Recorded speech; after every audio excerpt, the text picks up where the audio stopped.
नमस्कार, आप सभी का स्वागत है चौथा स्तंभ यूपी न्यूज़ में। इस वक्त मैं नौतनवा कस्बे में मौजूद हूँ।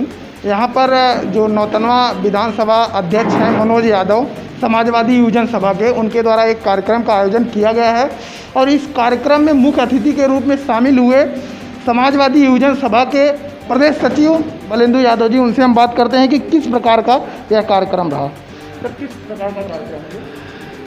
हमारे हिंदुस्तान के तकदीर, गरीबों, मजलूमों, असहायों के भविष्य,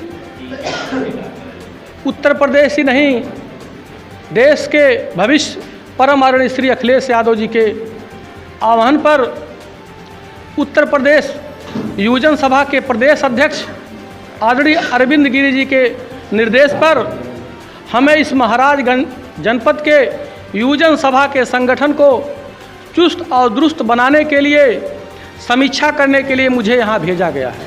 उसी कड़ी में हम अपने इस नौतनवा विधानसभा के विधानसभा अध्यक्ष, तेज तर्रार विधानसभा अध्यक्ष भाई मनोज यादव जी के सहयोग से मैं यहाँ की कमेटी, आलोक यादव जी हमारे ज़िले के युवजन सभा के जिला महासचिव हैं, इनके सहयोग से भाई बबलू यादव जी, तमाम साथी हमारे साथ संत कबीर नगर से आए हैं, सबके सहयोग से कमेटी बनवाने का काम कर रहे हैं। महाराजगंज में जो युवजन सभा का समीक्षा किया गया कार्यप्रणाली की, उसमें जो विधानसभा अध्यक्ष हैं, किन लोगों के कार्य अच्छे पाए गए हैं और किनके संतोषजनक नहीं? हमारे सारे विधानसभा अध्यक्ष कार्य कर रहे हैं। थोड़ा कुछ कम काम करते हैं, कुछ अधिक काम करते हैं। इसीलिए तो मैं आया हूँ कि मेरा जो पेज कमज़ोर है उसको मैं कैसे सही कर पाऊँ। लेकिन मनोज यादव जी का व्यवहार मुझे बहुत अच्छा लगा। मनोज यादव जी के व्यवहार से मैं प्रभावित होकर ही मैं यहाँ सबसे पहले इन्हीं की यहाँ मीटिंग लेने आया हूँ और लोगों का भी मैं मीटिंग लूँगा और लोगों से मिलकर के जो है जैसा लगेगा मैं वैसा बताऊँगा। जो हमारे लोग कमज़ोर होंगे उनको दूसरा स्थान देंगे। हाल ही में जो जिला पंचायत अध्यक्ष और ब्लॉक प्रमुख के चुनाव हुए हैं, उसमें जिस प्रकार की गुंडागर्दी देखी गई है, उस पर समाजवादी सरकार के द्वारा अगर आती है तो क्या किया जाएगा, क्या एक्शन लिया?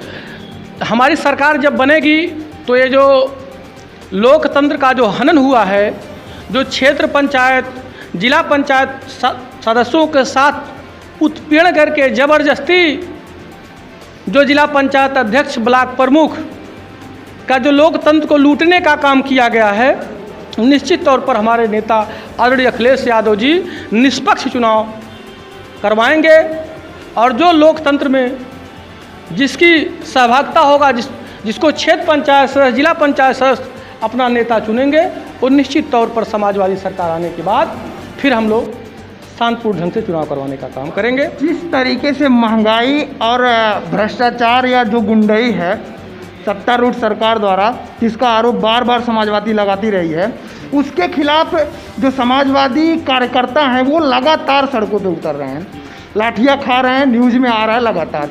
लेकिन जो प्रदेश जो राष्ट्रीय अध्यक्ष है अखिलेश यादव जी, वह केवल ट्वीट पर लिखने का काम कर रहे हैं। अभी तक वह ग्राउंड पर नहीं उतरे हैं इसके विरोध में। ऐसा नहीं है। आप देख लीजिए, कोरोना काल चल रहा था, हमारे अध्यक्ष जी बराबर सड़कों पर उतरे। आप आगरा दिल्ली एक्सप्रेस वे देखे हैं।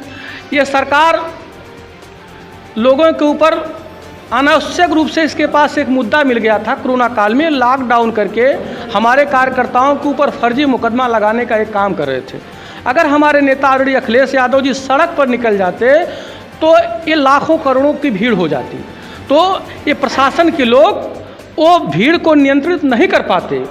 इस कारणवश हमारे नेता और इस बीमारी को गंभीरता से देखने के लिए हमारे नेता ने कहा कि जो जहां हैं आप पता लगा लीजिए, देख लीजिए समाजवादी पार्टी के लोग कितना काम किए हैं। जनपद महाराजगंज हो, जनपद संत कबीर नगर हो, बस्ती जनपद हो, आप सोशल मीडिया के माध्यम से, मीडिया तो हमारी बात बहुत अच्छी बात है, चौथे स्तंभ के आप हैं, आप हमारी बात कर रहे हैं, इसके लिए मैं आपको बहुत बहुत धन्यवाद देता हूँ, बधाई देता हूँ कि आप इसको नोटिस कर रहे हैं। लेकिन जो इस समय जे भी मीडिया है, बिकाऊ मीडिया है, वो हमको नहीं दिखाते। लेकिन उसके बाद अगर आप सोशल मीडिया पर जाएंगे और आप देखते होंगे तो समाजवादी पार्टी के कार्यकर्ता ये लाल टोपी लगाए हुए पूरे लॉकडाउन में गरीबों की मदद करने का काम किए हैं, गरीबों के घर खाना पहुंचाने का काम किए हैं, गरीबों के घर हर स्तर से दवा कराने का प्रयास किए हैं, गैस उपलब्ध कराने, ऑक्सीजन उपलब्ध कराने का प्रयास किए हैं। ऐसा नहीं है, वो हमारे अध्यक्ष आदरणीय अखिलेश यादव जी के निर्देश पर ही ये सब काम संभव हो पाया है। जिस प्रकार चुनाव जब होते हैं बंगाल में, वहाँ देखा जाता है कि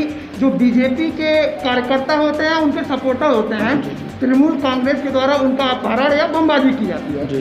सेम वही कंडीशन इस जिला पंचायत अध्यक्ष के चुनाव में और ब्लॉक प्रमुख के चुनाव में दिखा है। तो जिस प्रकार से आरोप लगा रही है कि बीजेपी नहीं, ऐसा कुछ नहीं किया गया, लेकिन वो सोशल मीडिया में है, तो इस पर आप क्या कहना चाहते हैं? देखिए, ये हम तो आपसे पहले बता चुके कि ये सरकार जो है, ये नारा दे करके आए थे नहीं चाहिए गुंडा राज, लेकिन अगर सबसे ज़्यादा गुंडे जो हैं, सबसे ज़्यादा गुंडे आप देखेंगे अपराधी तो भारतीय जनता पार्टी में हैं।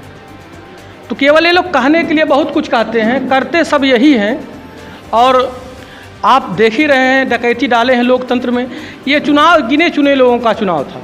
जिला पंचायत अध्यक्ष का जो चुनाव हुआ है, इसमें ज़िले में गिने चुने लोग जिला पंचायत सदस्य, उनके साथ मार पीट करके, उनका अपहरण करके चुनाव करवा सकते हैं। लेकिन आने वाला जो 2022 का चुनाव है, जनता का चुनाव है। मतलब ये है कि बंगाल में अगर इनके ऊपर आपत्ति आती है तो इनको दर्द होता है, लेकिन यही काम ये यूपी में करते हैं तो इनको अच्छा लगता है।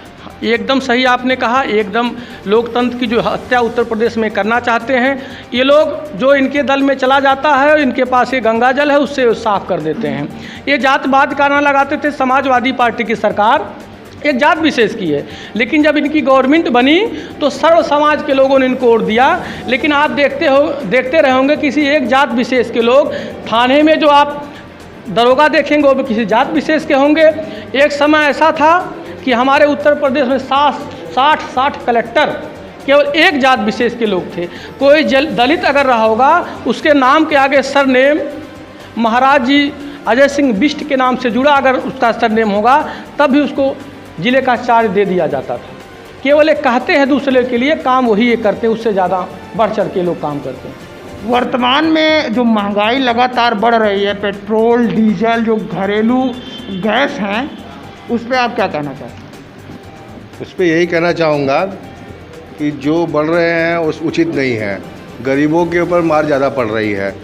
जिसके पास पैसे हैं वो तो इसको अफोर्ड कर लेगा, लेकिन जो गरीब जनता है वो परेशान है। आप देखिए क्या कर रहे हैं, दाम बढ़ा दिया जा रहा है, मात्रा कम कर दी जा रही है। बोरियों में देखेंगे 50 किलो की जगह 45 हो जाएगा, भाव वही दिखाएंगे, मरा कौन? गरीब जनता मरी। यही हो रहा है और ये होना नहीं चाहिए। चाहे केंद्र करे चाहे राज्य करे, सब मिल के ही कर रहे हैं, एक आदमी नहीं कर रहा है। केंद्र में भी भाजपा है, राज्य में भी भाजपा है। दोनों को मिल के अगर डीजल पेट्रोल का दाम कम करना है तो अपना जो उस पर सरचार्ज लगा रहे हैं उसको कम करें, लेकिन वो कुछ नहीं करने को तैयार हैं। बस मर रही है जनता, सब चुपचाप बैठी है, चलने दो, चल रहा है, लेकिन उस पर ध्यान नहीं दे रहे हैं। वो क्या हो रहा है, धीरे धीरे धीरे धीरे जनता उस पर भड़क रही है। एक दिन उसका ज्वालामुखी फूटेगा ही, और हो सके इसका उत्तर जनता देगी।